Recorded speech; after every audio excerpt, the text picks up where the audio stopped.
The mirror in my small rented room had cracks along the edges, like thin rivers spreading across the glass. As I looked at myself that evening, I wondered if I should feel shame or pride. The woman staring back at me was not the one I used to be. My hair, once golden and smooth, now carried streaks of silver. My hands bore the quiet story of years spent working, cleaning, surviving. But tonight, I told myself, they would see me as I am not as who they wanted me to be. My name is Margaret Hale, and I've learned that money changes people more than time ever could. When my husband passed away 5 years ago, the life we'd built, the home, the comfort, the quiet security all crumbled. The debts, the hospital bills, the house we couldn't keep. I lost it all in slow motion. What I didn't lose was my dignity, though some would say I traded it for pride. My daughter, Emily, was my only light through those years. She was gentle, brilliant, and full of dreams. I'd worked double shifts at the diner to help her through college, sewing extra uniforms at night for an old neighbor's laundry business. I never told her how often I went without so she could have enough. That's what mothers do. We make sure our children never see the struggle that carries them forward. Then Emily met Andrew. He came from one of those families that wore their wealth like perfume, subtle, but impossible to ignore. The first time I met him, I knew he was raised in a world where people like me only existed in the background. Still, he was kind to Emily, and I wanted to believe that love could bridge the gap between class and character. When they announced their engagement, I smiled and clapped like every proud mother would. Inside, though, I was terrified. The engagement party would be at the Whitmore Estate, Andrew's family home, a sprawling mansion on the edge of the city with marble steps and chandeliers that looked like they'd fallen from heaven. Emily begged me to wear something new, something elegant. But when I checked my account, I knew there wasn't enough to even buy a decent dress. So I made a choice. Instead of borrowing or pretending, I decided to show up as the woman I truly was, a widow, simple and unadorned. I wore my plain black dress, one I'd mended 3 times, and the shawl that had once belonged to my mother. My hair was tied back in a neat bun, my shoes clean but old. I wanted them to see me and know I may not have money, but I have grace. When I arrived, the air was scented with lilies and champagne. The driveway was lined with sleek cars, and as I stepped out of the cab, I saw people turn their heads. Some smiled politely, others whispered. It was that kind of whisper that felt like silk on the surface, but cut like glass beneath. Inside, Emily ran to me and hugged me tightly. "Mom, you made it," she said, her eyes soft with love. She looked radiant, her ivory gown catching the light as if she were made of it. For a brief moment, I forgot where we were. She was still my little girl, the one who used to fall asleep in my arms after every thunderstorm. Then came Andrew's mother, Patricia Whitmore. "Mrs. Hale?" She greeted me with a smile that didn't quite reach her eyes. "I'm so glad you could join us. Emily has told us so much about you." Her pause lingered like a question. I thanked her and extended my hand, but she merely nodded, turning to the guests behind her. Around us, laughter flowed like wine. I felt invisible, like a misplaced shadow in a room full of chandeliers. Dinner was served on a long glass table that could have easily seated 20. When I reached for my seat, I realized there wasn't a place card for me. A waiter, nervous and apologetic, whispered that perhaps I could sit near the back. So I did at a small round table by the corner, meant for staff and distant relatives. I smiled through it. Because that's what women like me learn early: silence protects dignity when words can't. As toasts began, the jokes turned subtle. One of Andrew's uncles, a tall man with a loud voice, said, "Well, it looks like Andrew's marrying into humble beginnings." The guests laughed politely. Emily's eyes darted to me, guilt flickering across her face. I wanted to comfort her, to let her know I wasn't ashamed.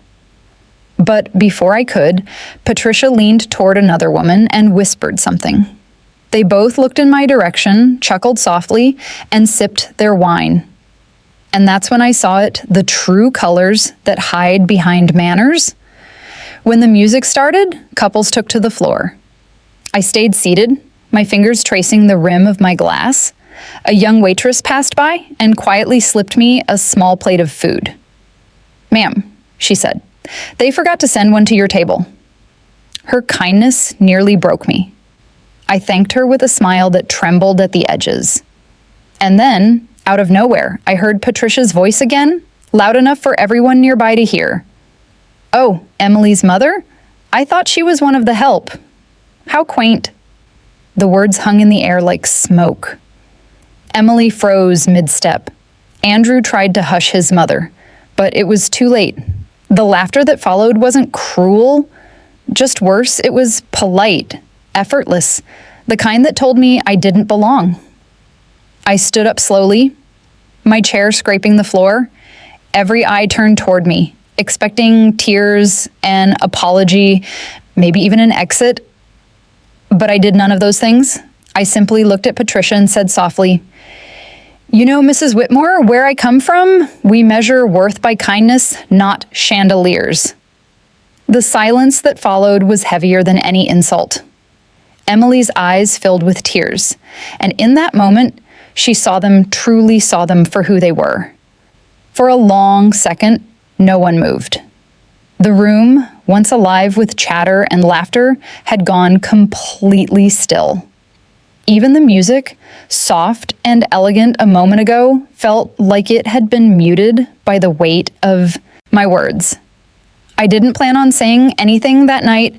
I'd told myself I'd endure whatever pride or pity they threw my way for Emily's sake. But there are moments in life when silence becomes a wound, not a virtue. Patricia's painted smile faltered.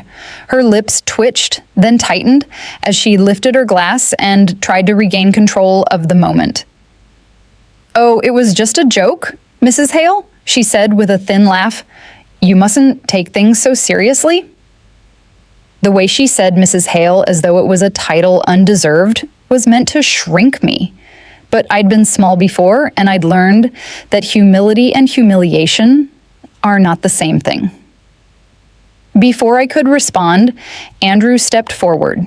His usually calm face had turned pale, his jaw tight. "Mom," he said quietly but firmly, "that wasn't appropriate." Patricia blinked, taken aback. "Andrew." "No." He cut in, his tone sharper now. "It's not a joke. You embarrassed Emily and her mother in front of everyone." The room shifted. Guests looked away, murmuring softly. Some pretending to check their phones, others watching like it was a scene they couldn't stop. It was the kind of discomfort that people with money hate the breaking of the social script. Patricia tried to laugh it off again, but her husband, Robert Whitmore, placed a hand on her arm. "That's enough, Pat," he said under his breath. His voice was low, firm, the kind that carried quiet authority. Emily moved closer to me and slipped her hand into mine. Her fingers were trembling. "Mom," she whispered. "I'm so sorry." I squeezed her hand. "Don't apologize, sweetheart," I murmured. "Some lessons reveal themselves when people think no one's watching." I wanted to leave. Part of me longed to escape that glittering room filled with judgment, but another part knew I needed to stay. I didn't want to run from what my daughter needed to see. The truth was never comfortable, and tonight, she was witnessing the kind that couldn't be unseen. The dinner resumed awkwardly, though no one seemed to have much of an appetite anymore. The conversations turned forced, the laughter thinner. Patricia smiled too brightly, trying to patch the cracks in her reputation. But even she knew the night had slipped from her control. When the dessert course arrived, Emily stood up unexpectedly, She tapped her glass gently, and the sound cut through the room like a bell. "I'd like to say something," she began. Her voice was calm but carried a tremor of emotion that made everyone listen. "Most of you know my mother," she said, turning toward me. "But what you may not know is that every good thing I've achieved came from her sacrifices. She worked harder than anyone I know. There were nights she didn't eat so that I could. Days she went without sleep to make sure I had a future. And tonight, she came here, not dressed in riches, but in grace. That's more than I can say for some of the people in this room." A hush spread again. Patricia looked down at her plate, her face frozen. "I used to think love was enough," Emily continued softly. "But tonight, I learned something.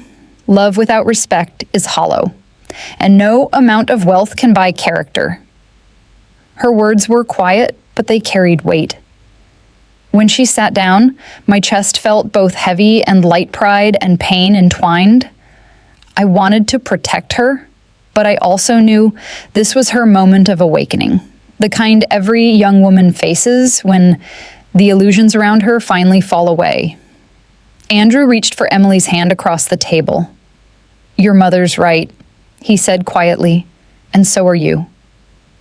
Patricia's jaw clenched. "Andrew, you don't understand." "No," he interrupted again, his voice steady.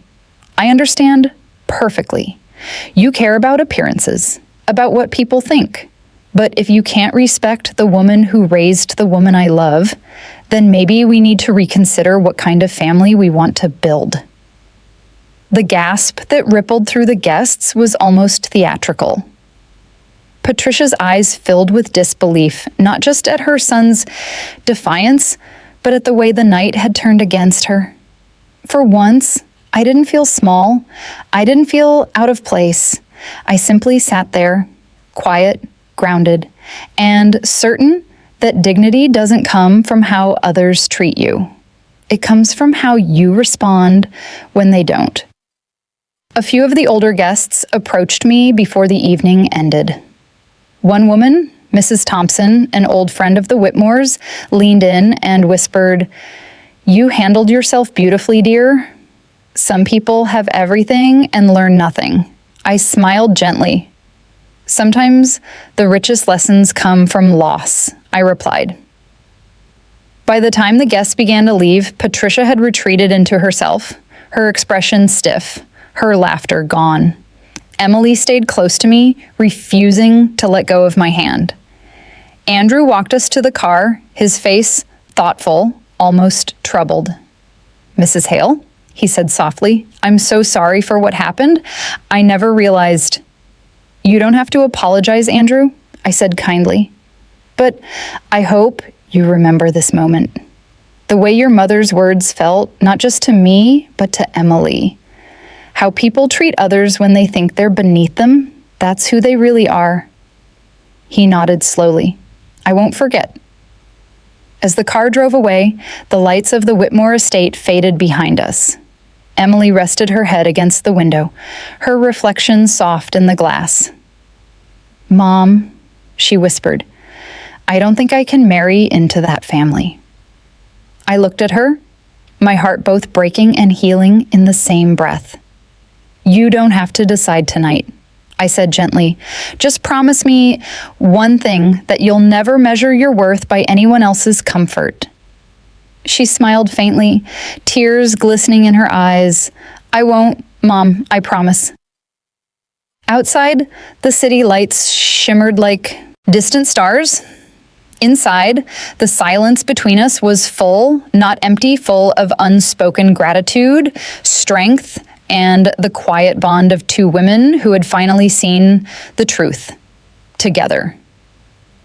That night, as I hung my shawl by the door, I realized something profound. Sometimes you have to walk into a room full of pride just to remind yourself of your own grace. And I did. The morning after the engagement party, sunlight crept gently through my window, landing on the modest lace curtain that fluttered with the winter breeze. I sat on the edge of my bed, a cup of coffee cooling between my hands. The events of last night replayed in my mind like a film, not in anger, but in reflection. When I left that grand house, I didn't feel humiliated. I felt clear. For the first time in years, I wasn't pretending not to fit in, not to soften the truth, not to protect anyone's pride, but my own. And in that clarity, I saw how much I had carried alone. The phone buzzed beside me. It was Emily. "Mom, can we meet for breakfast?" she asked softly. Her voice was calm, but heavy, like someone who had cried herself empty. "Of course, sweetheart," I said. "Same cafe as always?" "Yeah," she replied. "I'll be there in 20. When I arrived, she was already seated by the window, her hair tied back, makeup faint, the kind of look she used to wear before her world became wrapped in high heels and pearls. She looked up when she saw me, her smile faint but real. "Hey, Mom," she said, standing to hug me. I held her a little longer than usual. We sat down, and for a few minutes, neither of us spoke. The clinking of cups and low murmur of conversations filled the small cafe. Finally, she said, "I didn't sleep much. I kept thinking about everything that happened." I reached across the table and gently took her hand. "You don't have to explain anything, Emily." But she shook her head. "I do. Because I feel like I saw everyone for who they really were last night. Mom, the way they looked at you, the way she talked to you, it made me sick." Her voice trembled, and I saw the hurt behind her eyes, not just from the embarrassment, but from the realization that her love and her family's approval were standing on opposite sides. "I know," I said softly, "but people show their hearts when they think no one's watching. That's not on you, honey. That's on them." She looked down, her fingers tracing the edge of her coffee cup. "Andrew tried calling me last night," she said after a pause. "I didn't pick up." "Did he say anything afterward?" "He texted. He said he was sorry that his mom was out of line, that he'd talk to her. But Mom..." She hesitated, her eyes lifting to meet mine. "What if this is just the beginning? What if marrying into that family means I'll always have to defend you or hide parts of where I came from?" I sighed softly. "Then maybe the question isn't whether you can change them, but whether you should have to." Emily's eyes glistened. "I love him, Mom. I really do. But last night, I realized love isn't just about feelings. It's about what people stand up for when it matters." And I saw him hesitate. Even if he tried later, in that moment, he didn't. Her voice broke at the end, and I reached out to wipe her tears. "It's okay, sweetheart. Sometimes love teaches us through loss. Sometimes it shows us what we deserve by showing us what we shouldn't settle for." We sat there for a while, the silence tender but heavy. Outside, life went on, people walking their dogs, buses rumbling down the street, the world completely unaware that two hearts were quietly breaking and healing at the same time. After breakfast, Emily insisted on walking me home. As we passed a small park, she stopped and said, "Mom, do you ever regret not remarrying? You've been alone for so long." I smiled gently. Alone doesn't always mean lonely. I had you, and honestly, I never wanted someone to complete my life, just to share it. But maybe that kind of love only comes when people see you for who you are, not who they want you to be. She nodded, deep in thought. I could see the reflection of last night still lingering in her eyes, the chandelier light replaced by a dawning understanding. That evening, she called Andrew. I could hear the tremor in her voice as she spoke from her room. The conversation was quiet at first, then longer pauses, then tears. When she finally came out, her face was pale but calm. "It's over," she said softly. "I told him I can't marry into a family that looks down on mine. He said he understood, but I could tell he didn't really, not fully. I opened my arms, and she walked straight into them. I held her as she cried, whispering, "You did the right thing." Over the next few weeks, the world kept turning, as it always does. People talked, whispered even, but we learned to walk through it with grace. Emily threw herself into her work, designing wedding dresses for other people while quietly mending her own heart. One afternoon, about a month later, a letter arrived. It was handwritten rare these days. The envelope bore a crest I recognized immediately: Whitmore. Emily hesitated before opening it. Inside was a folded piece of stationery, and written in elegant cursive were the words, "Mrs. Hale. I owe you an apology, not for what I said, but for what I failed to understand. You were right. Worth isn't measured by chandeliers, and kindness can't be bought. You showed more grace that night than I ever have in all my years of pretending to be refined. I don't expect forgiveness, but I wanted to say you taught me something my wealth never could." Patricia Whitmore. Emily's eyes widened. She actually wrote this? I nodded slowly, reading it again. The words were formal, careful, but there was something in them that felt genuine, fragile even. People don't change overnight, but sometimes humility arrives quietly, long after pride leaves the room. "Are you going to reply?" Emily asked. I smiled faintly. "No, some apologies don't need answers, just acknowledgement." She folded the letter and tucked it away in her drawer. "Still," she said softly, "I'm glad she saw it." I looked at my daughter then, stronger, wiser, softer too. Sometimes it takes the worst nights to show us the kind of people we've become. And as the sun set outside, I realized that while Emily had lost a fiancé that night, she'd gained something far more lasting, a clearer sense of who she was and where she came from. Weeks passed quietly after Patricia's letter arrived. The tension that had once filled Emily's days began to fade, replaced by something steadier, peace, maybe. Or a kind of maturity that only comes from facing heartbreak with open eyes. Every morning, I watched her leave for work at the boutique where she designed wedding gowns. There was something poetic about it, my daughter, who had walked away from her own wedding, now helping other women step into theirs. Life has a strange sense of irony, doesn't it? It teaches us in circles. One Saturday afternoon, she came home carrying a sketchbook, her cheeks flushed from the autumn chill. "Mom," she said excitedly, "you won't believe this. A new client came in today. She saw one of my designs on display and asked if I'd personally create her gown.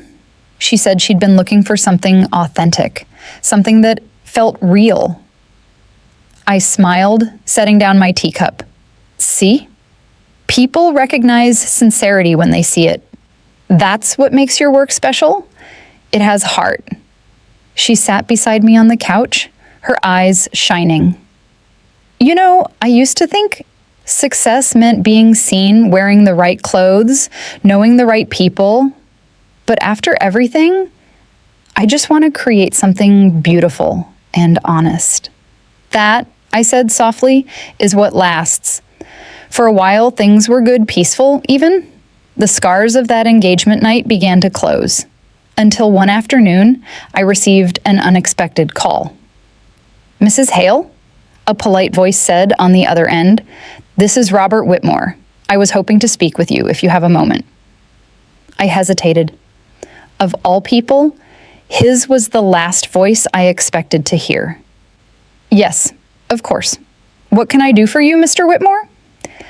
There was a brief pause. "I wanted to apologize for what happened at our home. Patricia has been reflecting a great deal. And, well, we'd both like to see you and Emily, if you'd be open to that." For a moment, I said nothing. The memory of that night still felt raw, but I could hear something genuine in his tone, humility perhaps. "I'll talk to Emily," I finally replied, "but I can't promise anything." When I told Emily, she frowned. "Mom, you're not seriously considering it, are you?" "I don't know," I admitted. "But sometimes closure isn't for them, it's for us. It's how we make peace with the past." She sighed. "I'll think about it." A week later, she agreed. "Just to listen," she said firmly. We met them at a quiet cafe, neutral ground, away from chandeliers and the weight of expectations. Patricia was already there when we arrived, dressed simply this time, her pearl necklace replaced by a modest scarf. Robert sat beside her, his expression calm but cautious. "Mrs. Hale," Patricia began softly, standing as we approached. "Emily, thank you for agreeing to meet with us." Emily gave a small nod, her posture straight. I could see she was guarded but composed. Patricia's hands trembled slightly as she spoke. "I've thought about that night every day since, about what I said and how I made you feel. I'm ashamed, truly. I was raised in a world where appearances mattered more than people, and I carried that poison into my own family. You didn't deserve it, Margaret." Hearing her say my name, not Mrs. Hale, but Margaret caught me off guard. There was no pretension in her tone this time, only regret. "I appreciate your honesty," I said carefully. "But it wasn't just words, Patricia. It was what they revealed." "I know," she said, her eyes glistening. "That's why I wanted to say this face to face. I can't undo the past, but I can own my part in it. I hope someday you and Emily might forgive me."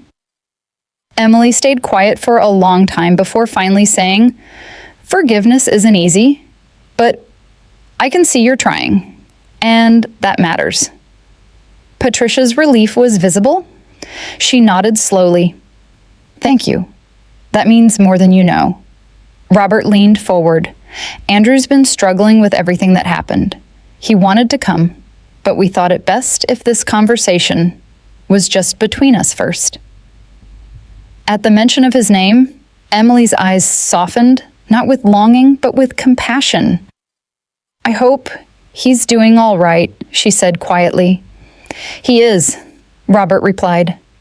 "But he misses you, not just as his fiancé, but as someone who reminded him of what really matters. You made him better, Emily." The silence that followed was gentle, almost healing. I realized then that sometimes people need to lose something precious to learn humility. After we left the cafe, Emily and I walked in silence for a while. The air was crisp, the leaves underfoot crackling softly. Finally, she said, "You know what's strange? I thought I'd feel angry seeing them again, but I didn't. I just felt free." I smiled. "That's what forgiveness does. It's not about forgetting, it's about setting yourself free from the weight of it." She nodded thoughtfully. "I think you're right." That evening, as we sat on the porch, she leaned against my shoulder. "Mom," she said softly, "do you ever think about what Dad would have said if he'd been here through all this?" I looked up at the sky where the first stars were beginning to appear. He would have told us both the same thing he always did, that people's hearts are tested when life strips away comfort, and he'd be proud of how you handled it. She smiled faintly. "You think so?" "I know so." The wind carried the faint scent of autumn leaves and distant rain. Emily closed her eyes, her breathing calm, and for the first time in a long time, I saw peace settle over her, quiet, steady, and real. That night, before I went to bed, I took out Patricia's letter one last time. I read it slowly, then folded it back and placed it in my drawer. Some stories, I realized, don't end in triumph or revenge. They end in understanding. And that sometimes is enough. Autumn deepened into winter, and the world seemed quieter. The leaves had long since fallen, leaving the trees bare, but in that stillness, there was something peaceful. I'd learned over the years that not every season needs to bloom. Some exist only to teach us rest. Emily was thriving in her own quiet way. Her name was beginning to circulate among clients in the city. Brides requested her by name, impressed not only by her talent, but by the way her designs carried emotion, honesty, grace, and something deeply human. She often said her inspiration came from the women who taught her strength, though she never specified who. I didn't have to ask. One evening, as I sat by the window mending an old sweater, the phone rang. Emily answered, and I could hear her voice soften in surprise. "Andrew?" she said. My needle paused, midair. I didn't move, only listened as she stepped into the hallway. Her voice was calm but guarded. "It's been a long time," she said. There was a long silence. Then she added, "No, I don't think that's a good idea right now." Another pause, then a sigh. "I know, I believe you. But some things, they change us, Andrew, and maybe that's okay." When she returned, she looked thoughtful, not sad. "He wanted to meet," she said, setting her phone on the table. "And?" I asked. I said no for now. He sounded sincere, but I don't think I'm ready. Not for a conversation that might open old wounds. I smiled gently. "You're allowed to protect your peace, sweetheart. Forgiving someone doesn't mean you have to invite them back into your life." She nodded slowly. "I know. And I don't hate him, Mom. I just don't see him the same way anymore.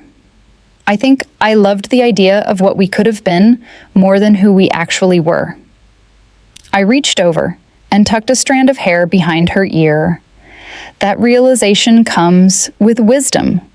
Love changes shape when truth enters the room. Over the next few days, Emily seemed lighter, as if that call had given her the closure she didn't know she needed. She threw herself into her next project, a bridal line inspired by resilience. The first gown she designed had delicate silver, embroidery that reminded me of broken glass mended into beauty. "It's about strength," she explained, "about what we become after we've been cracked open." The night of her small fashion showcase arrived, held at a cozy studio downtown. I wore my best navy dress, simple but elegant, and watched as the room filled with laughter, music, and admiration. When Emily took the stage to introduce her collection, I felt my heart swell with quiet pride. She stood confidently, her voice steady. "This collection is dedicated to the women who taught me that grace doesn't come from perfection, but from perseverance. To the ones who've been judged, underestimated, or left behind, you're proof that strength can look gentle." Her words earned a soft round of applause, but the moment that followed took me by surprise. As the models began to walk, I noticed someone standing quietly near the back, Patricia Whitmore. She wasn't dressed like before, no diamonds, no polished arrogance, just a plain gray coat and a small bouquet of white lilies in her hands. When our eyes met, she gave a slight nod. Not the kind of nod that demanded acknowledgement, but one that asked for quiet understanding. I didn't tell Emily right away. I watched Patricia linger until the show ended, then slip out the door without a word. But when we got home that night, I found the bouquet on our doorstep, tied with a small card that read, "For Emily, your strength moved me. Thank you for reminding me what grace looks like." Emily stared at it for a long time, then whispered, "I think she's really changed, Mom." "Maybe she has," I said. "People can surprise us for better or worse. Sometimes they just need to be humbled before they can be human." She placed the flowers in a vase on the kitchen table, where they stayed for over a week, their scent filling the house like a quiet apology that didn't need to be spoken again. Life began to move forward in its gentle rhythm. There were no dramatic turns, no sudden revelations, just steady healing, one small moment at a time. I found work again, part-time at the library, surrounded by stories and silence. It felt like home. One evening, as Emily and I shared tea, she said, "Mom, I think I want to start my own studio. Something small, just me, a few designers, and space to create without pressure." I smiled. "That sounds perfect. It'll take time," she said thoughtfully, "and money. But I've been saving. I want it to be a place where people feel seen, not just measured." Her words made me think of that night at the Whitmores, the polished laughter, the silent humiliation, and how far she'd come since. "You've already built that kind of space, Emily," I said softly, "in yourself." She reached across the table and squeezed my hand. "You're my foundation, Mom. Everything I am came from watching you stand tall when the world tried to make you small." Tears welled in my eyes, the kind that don't fall, but rest heavy with gratitude. "And everything I became," I whispered, "came from trying to be strong enough for you." The clock ticked softly in the background. Outside, snow began to fall slow, graceful flakes that drifted past the window and settled on the earth below. The world was quiet again, but this time it didn't feel empty.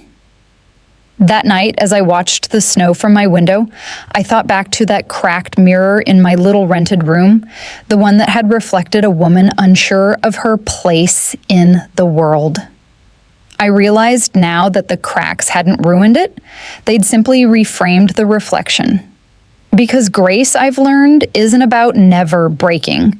It's about how beautifully we learn to put ourselves back together.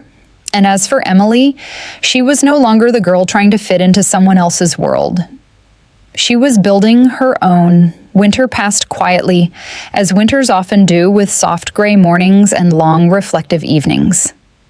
Emily's small studio began to take shape, first as sketches on her notepad, then as rented space in an old brick building on Elm Street.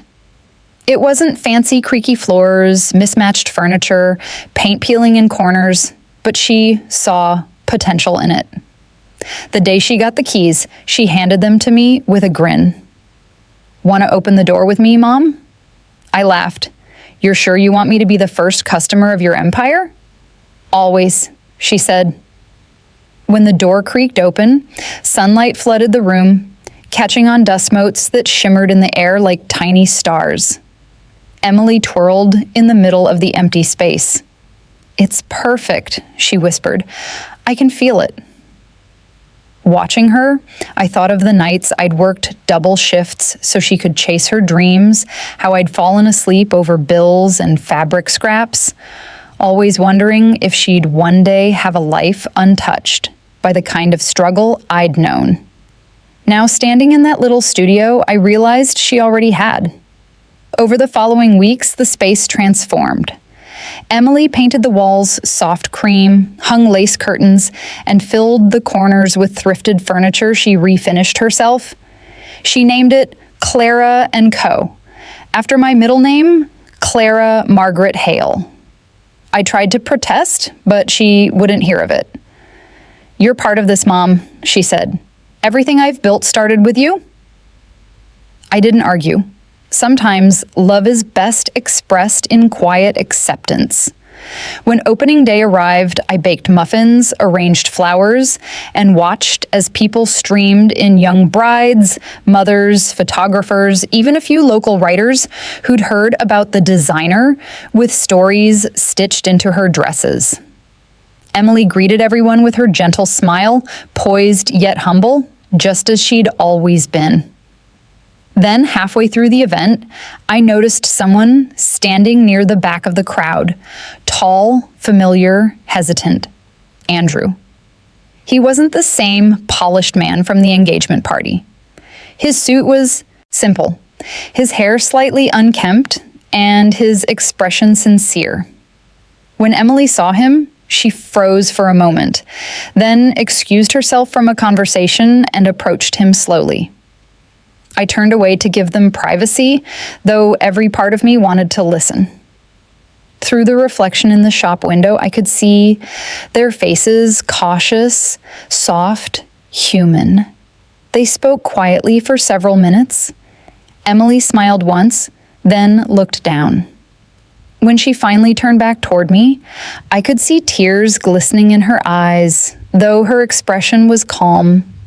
After the guests left, she found me sweeping the floor. "He came to apologize," she said. "He said he's been thinking about that night ever since, how he froze when his mother insulted you. He said he should have done more." I looked at her carefully. "Do you believe him?" She nodded slowly. "Yes, I think he meant it, but it doesn't change what happened. I've moved on, Mom, not out of bitterness, but because I've grown past needing anyone's approval." I smiled softly. "That's strength, Emily, the kind that doesn't announce itself." She leaned her head against my shoulder. "He said he's moving overseas for work, some architectural project in Italy. He wanted to say goodbye." "Closure," I murmured. "Sometimes that's all that's left to give." She nodded, silent for a moment. Then, with a small laugh, she said, "You know what he told me? He said seeing me last night reminded him that kindness can look powerful, that it's not weakness, it's courage." I smiled, brushing a tear from her cheek. He's right about that. Over the next few months, Emily's studio flourished. Her gowns began appearing in small magazines. Her name whispered among brides looking for that designer who listens to your story before she sketches your dress. Each creation carried a piece of her resilience wrapped in elegance. One day, as we shared lunch in the studio, a familiar voice called from the doorway. "I hope I'm not interrupting." It was Patricia. Emily stood, surprised but not uncomfortable. "Mrs. Whitmore?" "Hello." Patricia smiled gently. "Please, just Patricia." She stepped inside, her eyes moving across the racks of fabric and dresses. "You've built something beautiful here, Emily. Truly." "Thank you," Emily replied, her tone calm and gracious. Patricia turned to me next. "Margaret, I wanted to see this place in person. I've followed Emily's work. I even read about her in a local feature. You must be proud." "I am," I said simply. Patricia hesitated, then reached into her bag and pulled out a folded envelope. "This is a donation. No conditions, no expectations. Just support. For your studio, Emily, consider it a small gesture to honor what you've built." Emily hesitated. "I can't accept that." Patricia smiled sadly. "Then donate it to another young designer who needs a start. Either way, let it do something good, please." For a moment, no one spoke. Then Emily nodded, tears glistening. "Thank you. That means a lot." Patricia turned to leave, but paused at the door. "You know," she said softly, "that night at the engagement party, I thought I had everything figured out. Money, reputation, family. But I realize now I didn't know a thing about grace until you both showed it to me." She gave a final, genuine smile before stepping out into the sunlight. After she left, Emily opened the envelope. Inside was a check generous enough to fund an entire year's rent. She stared at it, stunned. "Mom," I placed my hand over hers. "Let's use it to start your mentorship program. Help young women like you once were the ones with dreams, but no means." Her eyes lit up. "You really think we could do that?" "I know we can," I said, and so we did. That summer, Claire and Cober launched a small program for aspiring designers from modest backgrounds. Every week, the studio buzzed with laughter, creativity, and the sound of sewing machines, the hum of new beginnings. Emily guided them gently, patient and kind, reminding them that success doesn't come from privilege, but from purpose. One evening, as the girls packed up, Emily turned to me with a tired smile. "You know, Mom," she said, I used to think that night at the Whitmores ruined everything, but now I see it built everything. I looked at her, my heart swelling. Sometimes the nights meant to break us, I said softly, are the ones that shape who we're meant to be. Outside, the city lights began to glow, and inside that small studio filled with fabric, dreams, and second chances, I realized our story had come full circle. We'd both found grace, just not where anyone expected it to be. Spring arrived softly that year, bringing with it a warmth that felt like renewal. The snow melted, leaving behind little streams that trickled down the curbs, and the air carried the scent of blooming lilacs. For the first time in a long while, I felt that life was not just moving forward, it was blooming again. Emily's studio had become a small haven in the heart of the city. Every time I walked through its doors, I could feel something alive in the air, not just creativity, but peace. The laughter of her students filled the room, and the soft whir of sewing machines created a rhythm that felt almost musical. One afternoon, I brought sandwiches and tea for everyone. The girls, young, eager, full of dreams, crowded around Emily, showing her their sketches. "You're becoming quite the teacher," I teased, setting the tray down. She grinned, brushing a strand of hair from her face. "I think I get it from you." "Oh, I'm no teacher," I said, chuckling. "Sure you are," she replied. "You taught me everything that matters." The words settled over me like sunlight, quiet but warm. That afternoon, a small bell above the studio door chimed. A woman walked in, middle-aged, nervous, holding a simple folder against her chest. She introduced herself as Lena Brooks, a single mother hoping to learn tailoring to support her 2 daughters. Her voice trembled as she spoke, as if afraid of being turned away. Emily smiled warmly. "You came to the right place," she said. "We'll start you on Mondays." When Lena left, I turned to Emily. "You see? You've built something good, something that reaches people who need it." Emily nodded thoughtfully. "I guess I just want them to know they're enough, Mom. That their worth doesn't come from where they start." I smiled. "That's the legacy you're building, not dresses, but dignity." Over the next few months, Lena flourished. She learned fast, always staying late to perfect her stitches. Sometimes I stayed with her, helping where I could. We talked about life, about losing, rebuilding, and finding quiet strength in ordinary days. She reminded me so much of myself when I was younger, carrying both exhaustion and hope in equal measure. One evening, as we packed up, she said, "Mrs. Hale, you and Emily, you've changed my life. You make me believe it's not too late to start again." "It's never too late," I told her softly. "Not for new beginnings, not for grace." That night, as I walked home, I thought about how life has a way of redeeming pain when you least expect it. The same wounds that once made you feel invisible can one day make you a light for someone else. A few weeks later, Emily received an invitation that made us both pause. It was from a local foundation, the Whitmore Foundation for the Arts. They were hosting a charity gala for creative programs, and Emily's mentorship initiative had been nominated for a community award. "Do you think Patricia had something to do with this?" Emily asked, her brow furrowed.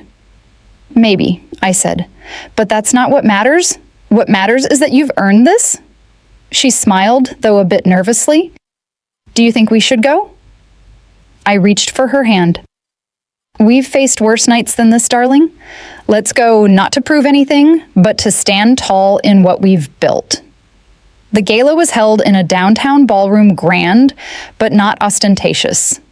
The room glowed with golden light, and guests mingled in elegant attire. I wore my same black dress, the one from that night long ago, but this time it felt different. It wasn't a symbol of grief anymore.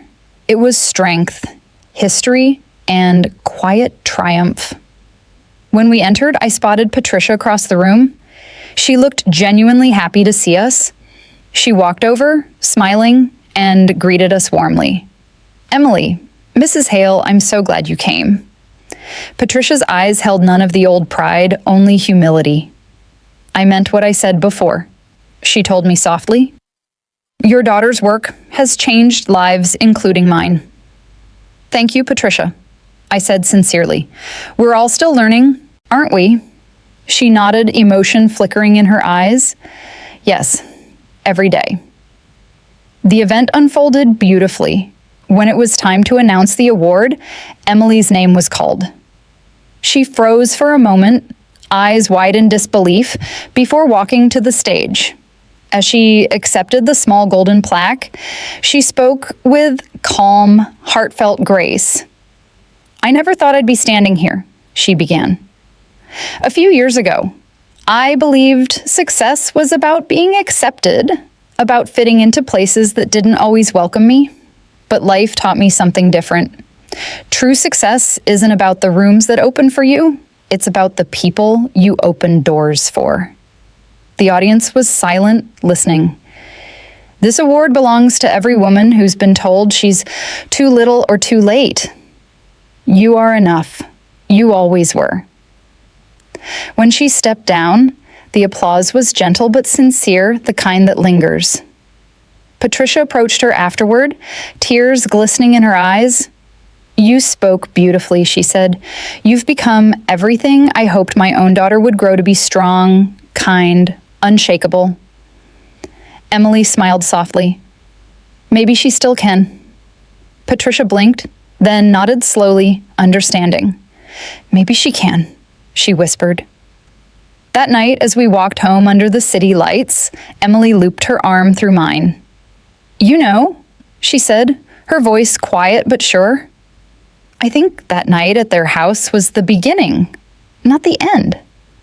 I looked at her, smiling. "It was your awakening, sweetheart. Sometimes life disguises blessings as heartbreaks." She laughed softly. "You always know what to say." "I've had practice," I said with a wink. We walked the rest of the way in silence, the night air cool but gentle. And for the first time in many years, I felt that the story I'd once been ashamed of, the widow in the worn black dress, the mother who had nothing but love to give, had become something beautiful. We were no longer defined by what we'd lost, but by what we'd become. And that, I thought as Emily squeezed my hand, was the truest kind of grace there is. The weeks following the gala felt like a quiet dawn after a long, dark night. There was no fanfare, no sudden fame, just a deep, peaceful rhythm to our days. Emily's studio continued to flourish, her students growing in confidence and skill, their laughter often spilling out onto the street through open windows. And me? I found joy in the simplest things again, the smell of fresh coffee in the morning, the sound of the kettle whistling, the creak of our old porch swing when I read in the evenings. After so many years of scraping and striving, I finally felt at home within my own life. One Saturday morning, Emily and I sat in the garden, sipping tea beneath the shade of our small oak tree. The spring air was fragrant, filled with birdsong and the distant hum of traffic. She had her sketchbook open on her lap, though she wasn't drawing. "Do you ever think about how different everything could have been?" she asked suddenly. I looked at her, smiling softly. "You mean if things hadn't gone wrong?" She nodded. "If I'd married Andrew? If you hadn't shown up that night looking like—" She stopped herself, shaking her head, a faint smile tugging at her lips. "You know what I mean." I laughed quietly. "Yes, I do, but if that night hadn't happened, I don't think we'd be here now, not like this." She looked thoughtful, her fingers tracing the edge of the paper. "It's strange, isn't it? How something painful can become the thing that saves you." "Pain has a way of carving out space for wisdom," I said gently.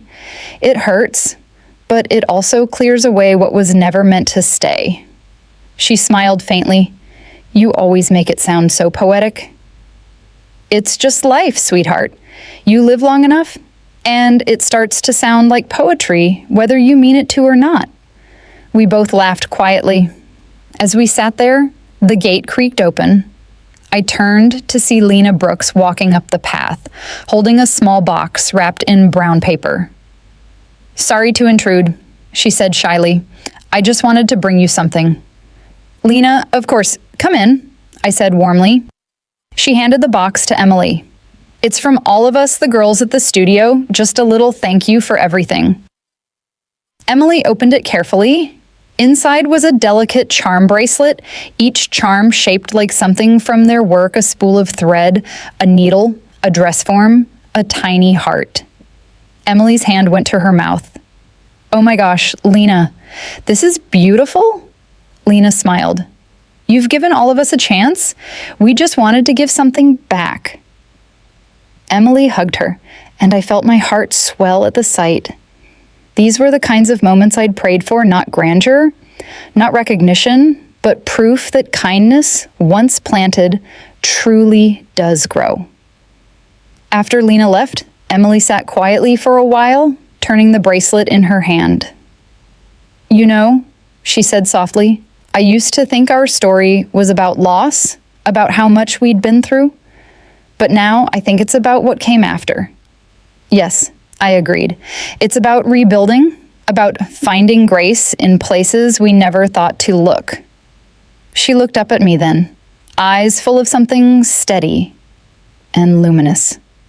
"You always believed in grace, didn't you? Even when no one else did." I smiled. I had to. It was the only thing that kept me standing.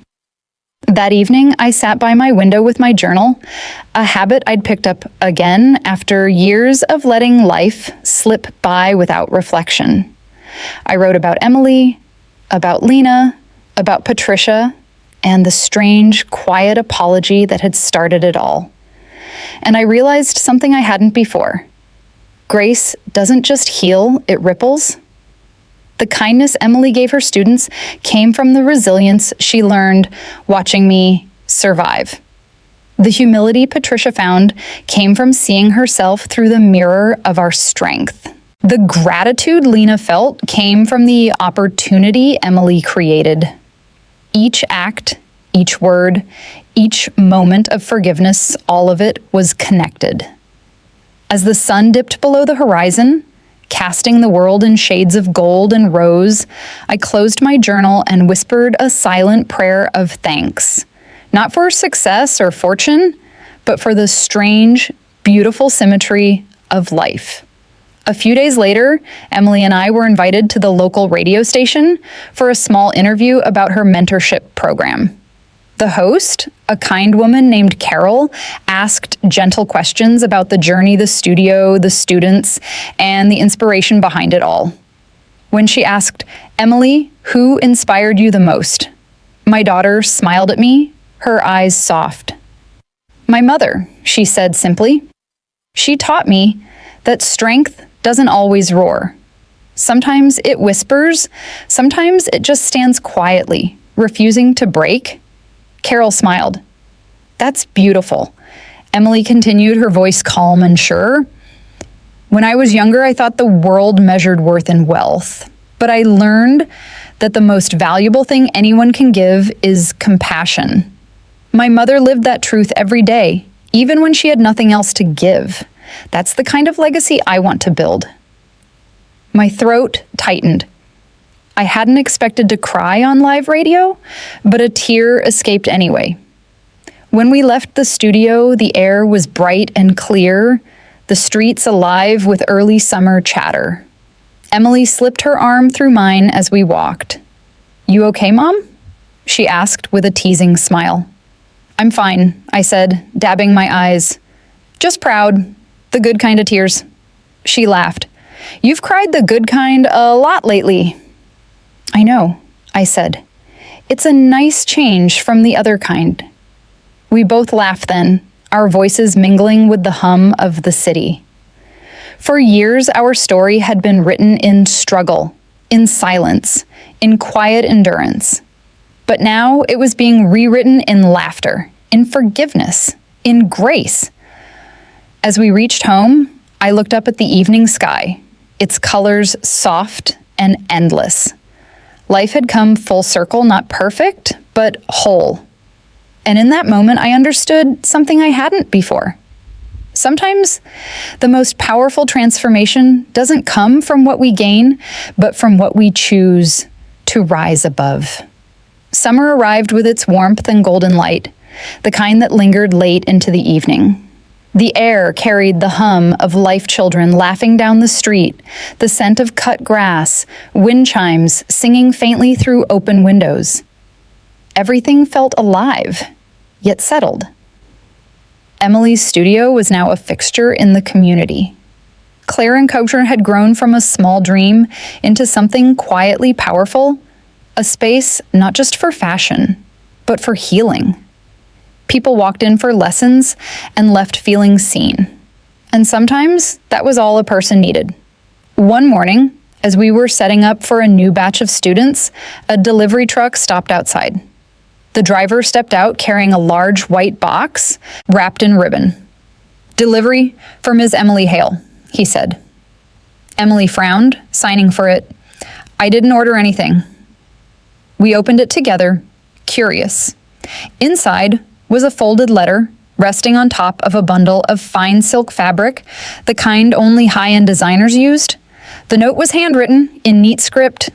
"Dear Emily, I came across this fabric while traveling and thought of you. It reminded me of Grace Strong but soft, unpretentious but enduring. Perhaps it can find its way into one of your creations." With respect and admiration, Andrew Whitmore, Emily stared at the letter for a long moment, her expression unreadable. "He remembered," she whispered, finally. "He used to say, 'Silk reminded him of me.'" I watched her closely. "Do you want to write back?" She shook her head slowly. "No, I think this was his way of saying goodbye properly this time." I nodded. "Then let it be that." She folded the letter carefully and placed it in her drawer. The fabric, however, she kept, not as a memory of what was, but as a symbol of what she'd become. Weeks passed and life settled into its lovely, ordinary rhythm again. Emily's students continued to grow, and so did her reputation. One afternoon, she came home with exciting news her studio had been chosen to collaborate with a local charity to design affordable dresses for women re-entering the workforce. "It's not glamorous work," she said with a grin, "but it's meaningful." "Those are the best kind," I told her. Together, we spent evenings sewing side by side, laughing, reminiscing, and drinking too much tea. I'd hum old songs while she stitched, and sometimes she'd pause to rest her head on my shoulder, just like she used to as a little girl. Those moments, quiet, small, unassuming, were the ones that filled my heart most. One afternoon, as sunlight poured through the kitchen window, I found myself staring at that old black dress hanging at the back of my closet. I hadn't worn it since the gala. Its fabric was still soft, though the seams had grown fragile. I ran my fingers over the threads, remembering the woman I'd been the first time I wore it, afraid, ashamed, uncertain. Now, looking at it, I felt something different. That dress had carried me through humiliation, through revelation, through grace. It had become more than fabric. It was part of my story. When Emily came home that evening, I showed it to her. "What do you think we should do with it?" I asked. She studied it thoughtfully, then smiled. "How about we turn it into something new?" And so we did. Together, we unstitched the seams, piece by piece, carefully preserving the fabric. Emily used part of it to create a new gown, elegant, understated, timeless, and the rest she framed in a shadow box, along with a small brass plaque that read, "The dress that taught us grace." It hung in her studio's front window, catching the light each morning. People often asked about it, and Emily would tell them the story not with bitterness, but with gratitude. "It reminds me where I came from," she'd say, "and where I never want to lose myself again." The studio became more than just a workspace. It became a refuge, a place where stories of loss turned into lessons of strength. Women who came there didn't just learn to sew, they learned to rebuild. One day, I arrived to find Lena teaching a new student while Emily was out for a meeting. She looked up and smiled. "Mrs. Hale, you won't believe this Emily's designs are going to be featured in the Artisans Review. They're doing a whole spread on women redefining fashion through empathy." I felt tears spring to my eyes. "She did it," I whispered. "She really did it." When Emily returned later that evening, I hugged her tight. "You're making ripples, sweetheart. Your kindness is reaching places you can't even see." She smiled. "Maybe, but honestly, Mom, I think the ripples started long before me." "Maybe," I said, brushing a strand of hair from her face. "But you gave them direction." That night, as we sat by the window watching the city lights, Emily turned to me. "Do you ever wish Dad could see all this?" "Every day," I said softly. "But I think he does. In moments like this, in your laughter, your courage, he's in all of it." She nodded, her eyes misty but peaceful. "You know what's funny? I used to think our life was small, ordinary, but now I realize it's everything I ever wanted, real, honest, meaningful." I smiled. "The extraordinary hides in the ordinary, sweetheart. You just have to be still long enough to see it." The room fell into a quiet kind of peace, the kind that fills the air when two souls finally rest after a long journey. The night outside was calm, and inside, everything felt complete. Our story had been written in loss, but rewritten in love. And as I looked at Emily radiant, fulfilled, unbreakable, I realized that sometimes life doesn't give us the endings we dream of. It gives us the ones we need. By the time autumn returned, the studio had grown from a local project into a community symbol, a place where stories were stitched into fabric and healing came in the form of creation. Emily often said that Claire Encounters wasn't just a studio anymore, it was a sanctuary for second chances. Every time I stepped inside, I felt it too. The space buzzed with quiet joy, the kind that doesn't shout but hums gently in the background of something good taking root. On one of those crisp October mornings, I walked into the studio to find Emily standing near the window display, adjusting the shadow box containing the black dress. She looked over her shoulder and smiled. "It still amazes me," she said softly, "how something that once represented pain could become a symbol of strength." I joined her by the window, the sunlight pouring over the frame, warming the memory. "That's what time does," I said. "It turns scars into stories." She smiled. "I'm thinking about creating a whole line inspired by that idea, the Grace Collection. Each dress would represent a woman who turned her hardship into something beautiful." I felt my heart swell. "You've found your purpose, Emily. Not everyone gets to say that." Before she could answer, the studio door opened and a familiar voice called out, "I hope I'm not interrupting."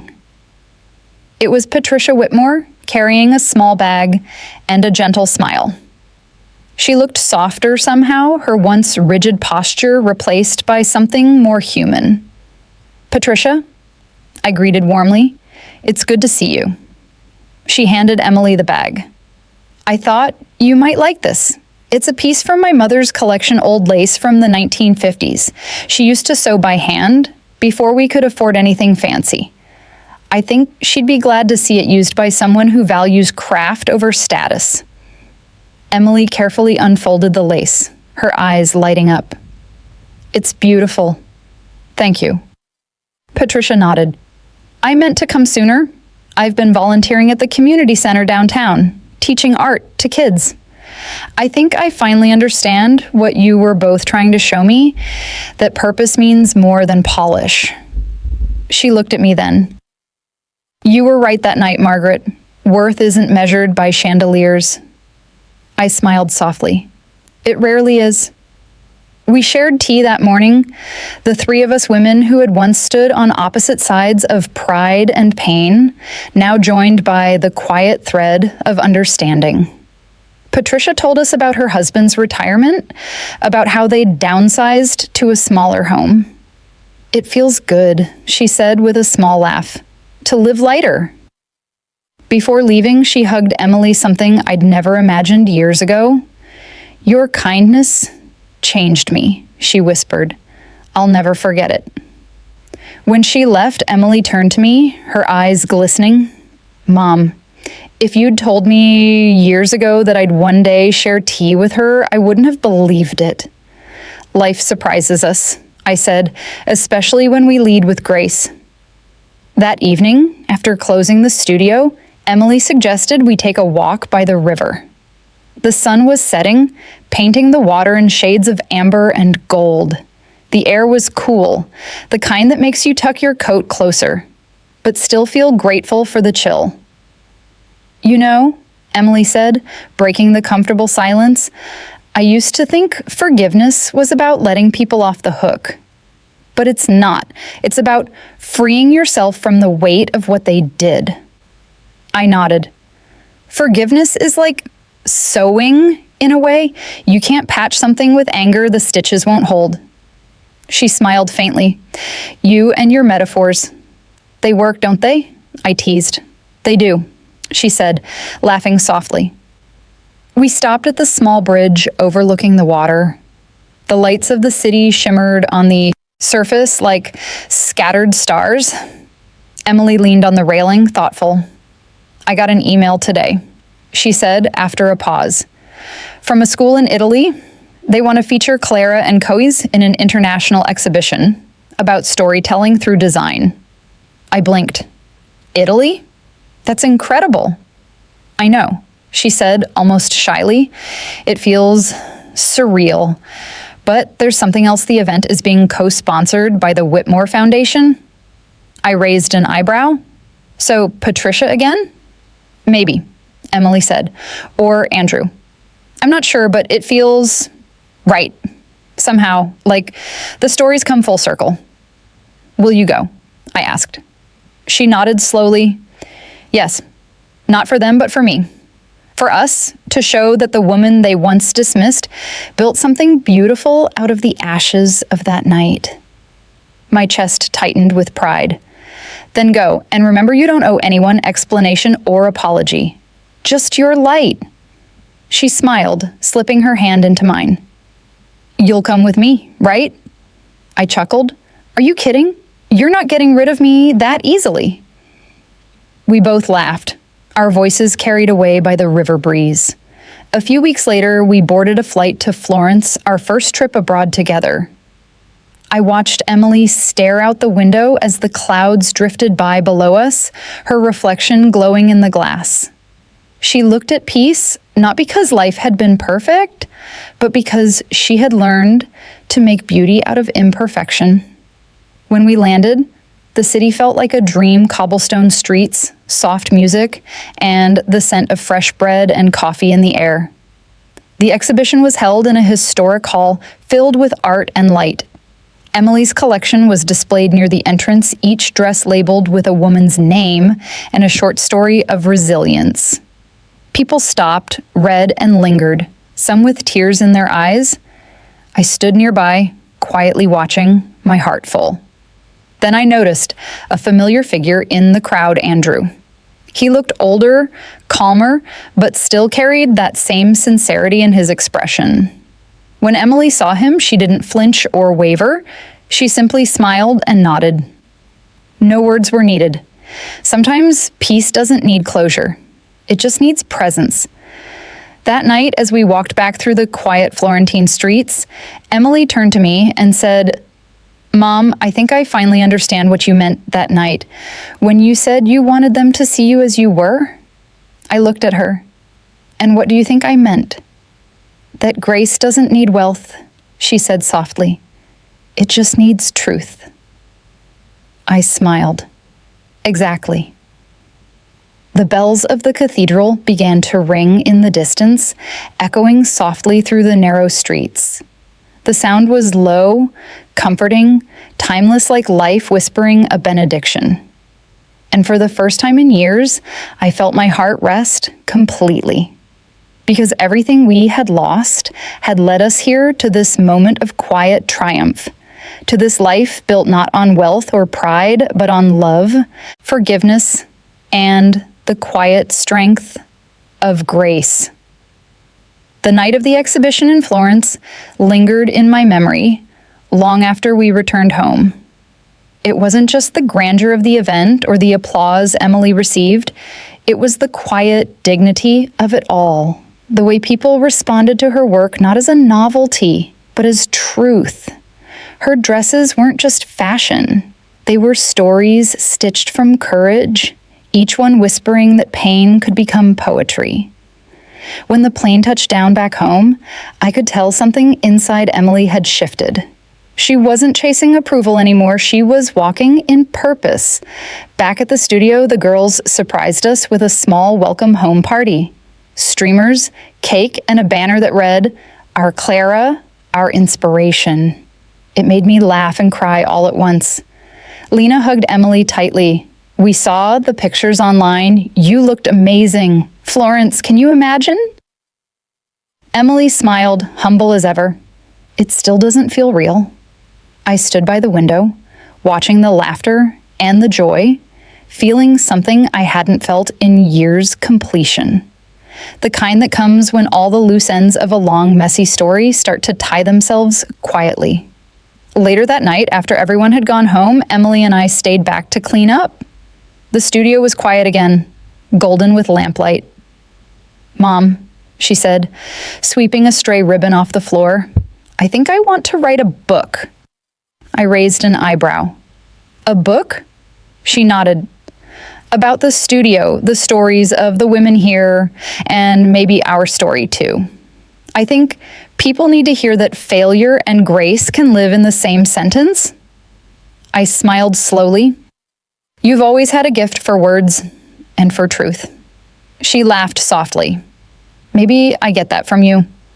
For a while, we cleaned in silence, the kind that feels comfortable between two people who know each other's thoughts without needing to speak them.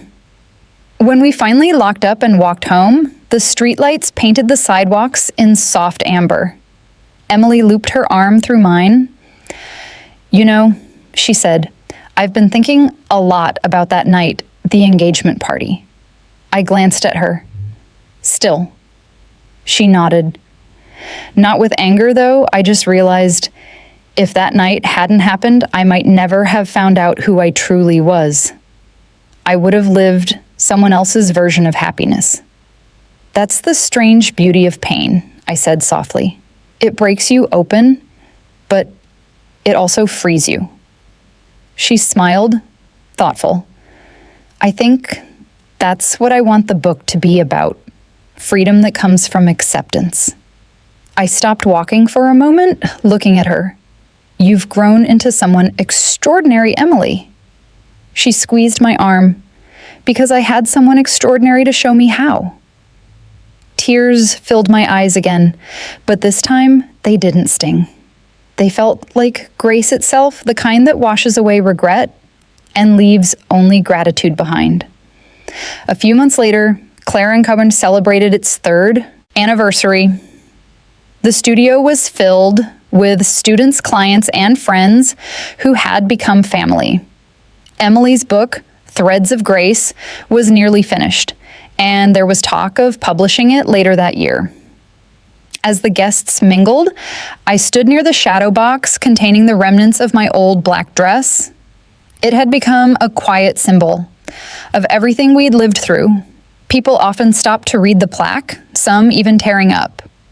A young woman approached me then, maybe in her 20s, her eyes soft, Mrs. Hale. Yes, I said kindly. She hesitated.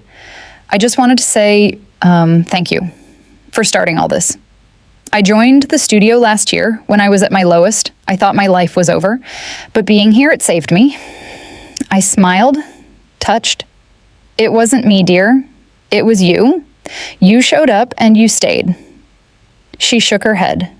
Maybe, but you made me believe I could. After she left, Emily joined me, her expression thoughtful. Every time someone says something like that, I feel so humbled. That's the beauty of creating something with heart, I said. You never know how far it'll reach. She nodded. Sometimes I think grace spreads the way fabric folds layer by layer, softly, without anyone noticing until it's everywhere. That's a beautiful way to put it, I said. She smiled. It's how it feels. That night, after everyone left, we sat in the quiet studio. The lamplight fell across the shadow box, the framed fabric glowing faintly. Emily leaned her head on my shoulder.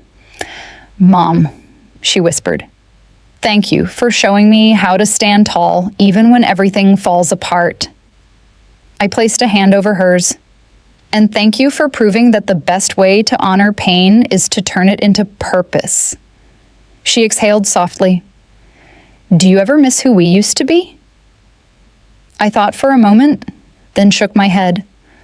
No, because who we are now carries all the versions we once were. Every scar, every tear, every moment, they're all stitched inside us. That's what makes us whole. She smiled. Then maybe we were never broken. Exactly, I said, my voice tender. Just becoming. Outside, rain began to fall light, steady, rhythmic. It tapped gently against the windows like an old friend reminding us of time's quiet mercy. Emily stood and opened the window a crack, letting in the scent of rain and the cool breeze. You know, she said, this sound, it reminds me of the night you held me after I ended the engagement. I thought I'd ruined everything, but you said, some endings are just doors to better rooms. I chuckled. I remember that. You didn't believe me. I didn't, she said, smiling. But you were right. I looked at her, really looked, and for the first time, I realized she wasn't my little girl anymore. She was her own woman, now wise, kind, unshakable. And I, too, had changed. I was no longer the widow defined by loss, but the woman who had found herself in the mirror of her daughter's courage. The rain fell steady outside. The city lights shimmered in puddles. And in that moment, I knew our story, once heavy with sorrow, had become something rare and beautiful. A story of grace that endured. Winter returned, soft and slow, the kind that blanketed the world in stillness. The city lights shimmered through the snow like quiet stars, and our little home felt warmer than it ever had before. The kettle whistled every evening, the same way it had for years, but now the sound carried peace instead of weariness. It had been nearly a year since the exhibition in Florence, and life had found its gentle rhythm. Claire and Code continued to grow, not in size, but in soul. Emily's mentorship program expanded to include scholarships, funded partly by the sales from her first book, Threads of Grace. It became a bestseller, not for its fame, but for its honesty. People found themselves in her words, saw their own pain reflected in her quiet strength, and every copy bore a simple dedication on the first page. For my mother, Margaret Hale, who taught me that grace isn't a lesson, but a way of living. When I first read it, I cried. Not out of pride, but because I felt seen, not as a survivor or a symbol, but as a woman who had simply done her best. That winter, Emily began working on her second book. She'd often write at the kitchen table, her cup of tea steaming beside her, her brow furrowed in thought. Sometimes I'd glance up from my knitting and catch her smiling faintly to herself, lost in a memory she was putting to words. What's this one about? I asked her one night. She looked up, her eyes soft. About love? Not the romantic kind, the kind that stays, the kind that holds you together when everything else falls apart? I smiled. That's a good kind. It's the only kind that lasts, she said. Outside, snowflakes drifted past the window, slow and delicate. I thought about all the winters that had come before, the lonely ones, the painful ones, the quiet ones that taught me to find comfort in small things. And now, this one, the one that finally felt like peace. A few weeks later, Emily hosted a charity event for the studio, small, intimate, filled with familiar faces. Lena stood by the refreshments table, helping new students feel welcome. Patricia attended too, arriving with homemade cookies and a humility that suited her well. When she saw me, she smiled warmly. "You look radiant, Margaret." "So do you," I replied. And for the first time, I meant it without reservation. As the evening unfolded, laughter and conversation filled the air. Emily stood at the front of the room, thanking everyone for supporting the mentorship program. She spoke with the same calm conviction that had carried her through every storm. When she finished, she called me to the front. "This program, this studio, everything I've built exists because of one person," she said, her voice trembling slightly. "My mother." A soft murmur rippled through the crowd as I joined her. She took my hand and continued. "Years ago, my mom walked into a room full of people who judged her by her clothes, not her character. That night I learned that grace doesn't come from appearance, it comes from integrity, from choosing kindness even when it isn't returned." She looked at me, her eyes glistening. She taught me that dignity isn't about wealth. It's about walking through the fire and still being able to love what's left of the world. I couldn't speak, my throat was too tight with emotion. The audience applauded, some with tears in their eyes, others simply smiling in quiet admiration. Afterward, as the guests began to leave, Patricia approached us. "You know," she said softly, "that night, the engagement, I thought I saw a woman who didn't belong in my world. But it turns out I didn't belong in hers. I wasn't ready to understand grace until that evening showed me how ugly pride could be." Her voice trembled. "Thank you, Margaret, for teaching me something no amount of money could buy." I reached out and squeezed her hand gently. "We all learn when we're ready, Patricia. I'm glad you did." She smiled through her tears. "You're a good woman." I shook my head. "Just a woman who learned the hard way that forgiveness frees more than it hurts." That night, after everyone had gone, Emily and I sat on the porch with our coats wrapped tight, watching the snow fall. The city was quiet, the streetlights glowing softly through the flurries. "Do you ever think about what's next, Mom?" she asked suddenly. I chuckled. "Next? At my age, I think I've earned the right to just enjoy now?" She smiled. "I mean, for both of us. The studio, the books, life. Where do you see it going?" I thought for a moment. "Wherever kindness takes it, as long as it's rooted in good, it'll keep growing." She nodded, her expression tender. "You always make it sound so simple." "That's because it is," I said. "The world just likes to complicate what's pure." We sat in silence for a while, the kind of silence that doesn't need to be filled. Then Emily leaned her head on my shoulder. "You know," she said softly, "I think Dad would be proud." I smiled, looking up at the stars. "I think he's been watching every step." The snow fell heavier now, blanketing the world in silver.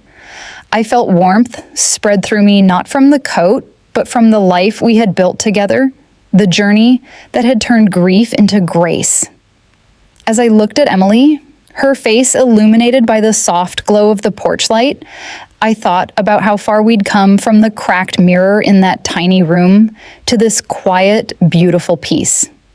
It hadn't been an easy road, but it had been worth every tear, every lesson, every moment of choosing dignity over despair. Because in the end, that was what our story had always been about, becoming whole. Not despite the pain, but because of it. The winter night was still when I woke before dawn. The house was quiet, that kind of peaceful quiet that holds warmth instead of emptiness. I rose, wrapped my shawl around my shoulders, and stepped out onto the porch. The world was covered in snow. Each flake sparkled faintly in the soft blue light before sunrise. The air was cold, crisp, and pure. And as I stood there, I felt a deep, familiar calm settle over me. It was the same calm I had felt the moment I decided to walk into that grand house years ago in my simple black dress. The night everything changed. Only now, it wasn't defiance I felt, it was gratitude. I thought of Emily, still asleep in her room, her shelves stacked with manuscripts and design sketches, her heart as full as the life she'd built. She had become everything I'd ever prayed she would be, not perfect, not untouchable, but true. She had learned to meet the world with grace and to lead with compassion, even when it wasn't returned. The porch light flickered softly, and I could almost feel my late husband's presence in the stillness, quiet, steady, proud. For years, I had carried the ache of his absence like a wound that would never close. But now it felt like a scar healed, softened, part of the story rather than the end of it. I smiled faintly. "You'd be proud of her," I whispered into the cold. "You'd be proud of us both." A bird called from a nearby branch, its song gentle against the morning hush. I thought of all the years that had brought us here, the humiliation, the rebuilding, the unexpected kindnesses that bloomed from places of pain. Every piece of it had mattered. Every tear, every act of forgiveness, every quiet moment of choosing love over bitterness, they had all led to this stillness. When Emily came out later, bundled in her coat, she found me sitting on the porch swing with 2 steaming mugs of tea. She smiled sleepily and joined me, tucking her legs beneath the blanket. "You're up early?" she said. "I wanted to watch the world wake up," I replied. We sat there, side by side, the silence between us soft and full. After a moment, Emily reached for my hand. "Mom," she said quietly, "I've been thinking about how everything came full circle. That night, the engagement, the hurt, it all led us here, to this peace." I nodded, squeezing her hand. "That's what grace does, sweetheart. It doesn't erase the pain. It redeems it." She smiled through tears. "You've always known how to say things like that." I laughed softly, maybe because I had to learn it the hard way. The sun began to rise then, painting the snow in shades of gold and pink. The light touched Emily's face, and in that glow, I saw every version of her, the child who once clung to me, the young woman who broke her own heart to stay true, and the woman she had become, radiant, kind, whole. And as the day began, I realized something I had never said aloud, something simple, but true. We hadn't just survived, we had transformed. Our story, once defined by judgment and loss, had become a testament to grace, forgiveness, and love that endured beyond pride, beyond pain, beyond years. And in that moment, with the world bathed in light and my daughter's hand in mine, I finally understood the greatest wealth I ever had was right here.